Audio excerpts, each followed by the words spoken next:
population of the United Kingdom rose officially by 9 million between 2000 and 2020, from 59 million to 68 million.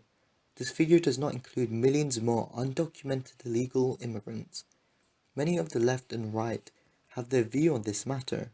However, the biggest concern for myself is at what cost for Britain's social fabric. Right Honourable Limbu here. Before I start this video, let me in the best way possible in the next 10 seconds explain what I have been doing for the past 2 months. Now that out of the way, you're probably wondering, where is that Second Vatican Council video at? I can assure you that it's still in the woodworks and expect it coming this Christmas. The Second Vatican Council is a massive topic to uncover, with the drama and the different perspectives and views. And I certainly have my own view. However, the judgment needs to be based on solid evidence, and I believe it's best to have all the evidence before I make such blind comments on a massive debate like that. So it just needs time. Firstly, let's talk the talk. Why I want to talk about multiculturalism?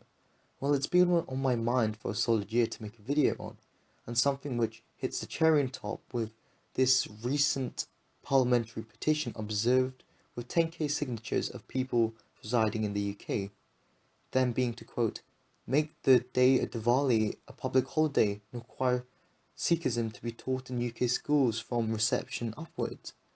Before I get onto that, though, let's delve into multiculturalism. The term is used a lot, yet lots of people aren't sure what it actually means. And often we have this narrative that multiculturalism is the beating heart of lots of nations, which isn't inherently wrong. Yet, when we have that narrative, it hits an insufficient answer. First and foremost, we need to iron out misconceptions. What is multicultural? Well, contrary to popular belief of people who plot multicultural and multiculturalism together, multicultural means having multiple cultures, of course. However, that is an inadequate definition on multiple grounds, because if that is the case, all nations have had multiple cultures, thus making everyone multicultural. In my view, especially on multicultural ideas, especially growing up in a Gurkha family, I've seen with my own eyes it can provide a counter-challenge to the dominant metropolitical sector in soft power, and a completing source of cultural standards and influence in the UK, especially in our youth. It is not necessarily the goal to have infinite cultures, of course, especially as not all cultures are the same, such as the example of different British cultures, like Scottish culture, Anglo culture, and Gaelic Ulster culture, and outside Nepali culture.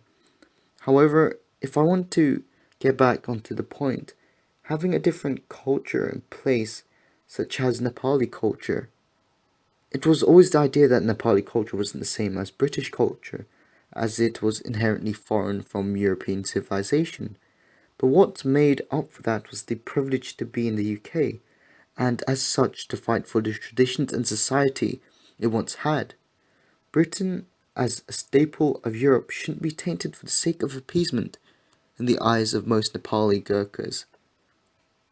Yet, we get on to my second point. What exactly is multiculturalism? To put it bluntly, it's when all cultures are the same worth and value and treated as the same rooted hegemonic culture. If the idea is to insert every culture into a given state and to make them equal to others, and if there is already an existing primary culture, maybe even overwhelmingly so, which built that government, that state, and that civilization, and of which most of the productive members are a part of, then only the way to achieve multiculturalism at that rate is to break down that dominant culture and parceling out its virtual territory to the newcomers. Since obviously all the Western countries have a fundamentally and implicitly Christian European core, the only way to achieve this so-called multiculturalism is those countries to attack that exact European identity. We have seen that since the Enlightenment, and more recently the progressive attacks on Christianity in the West.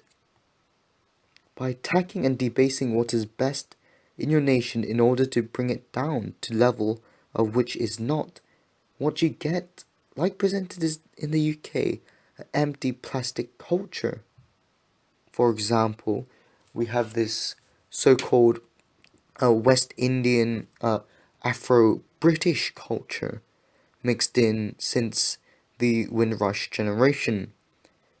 In no way, sense of form does it have to do with Anglo-British culture, yet it has the name British in it. Britain is a nation with culture and tradition, contrary to progressive beliefs. Our culture has been shaped through Christian religious life, our history with our brother European nations, and the traditions of all members of the Union. A famous quote, which I heavily want to emphasize: when in Rome, do as the Romans do. To simply put it, it is to assimilate on hegemonic terms. And culture can mean many vast ideas. And there's this famous quote from Ralph Williams: "The art of music above all other arts is the expression of the soul of the nation.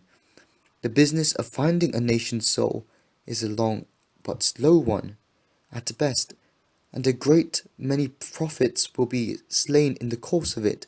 Perhaps when we have slain enough prophets, future generations will begin to build their tombs." To touch on the petition once again, people may call me racist for disagreeing with the authoritative nature of the petitions influencing the education system and the way of life with non-British traditional mannerisms. Yet we are creatures by nature, and our ancestors' first foremost goal was to survive and passing down our genes. And it was how difficult surviving was to determine what measures were going to be taking place. What was noted was that civilization's first cause was to make survival easier. And as a civilization, the reason why man was so naturally vile was not because we were enlightened, rather survival was much difficult back then, and upholding the civilization kingdom was needed for survival. And our dense modern capacity has no conception of how it was to survive. But let me all link this back to civilization. In order to survive as a civilization, you need a hierarchy, you need social norms, you need obligations, you need that culture behind it. Without that civilization and culture, the rival tribe, monarchy, empire will assert dominance over you. And that civilization, that so-called tribe, clan, tribalism, is progressivism. This civilization survival for the past 1,000 years is not entirely what we can call modern racism. In a moral conscious perspective, we are all the banished children of Eve, who have fallen from the heavens. We are all sinners, yet from then we have grown into our own natural ways of culture and way of life. And it is something we cherish the most, like mentioned in my European Union video.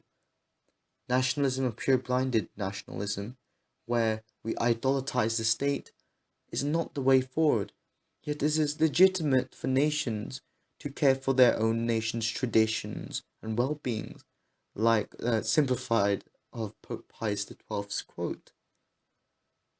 The Holy Bible preaches what our Saviour has taught, which is peace.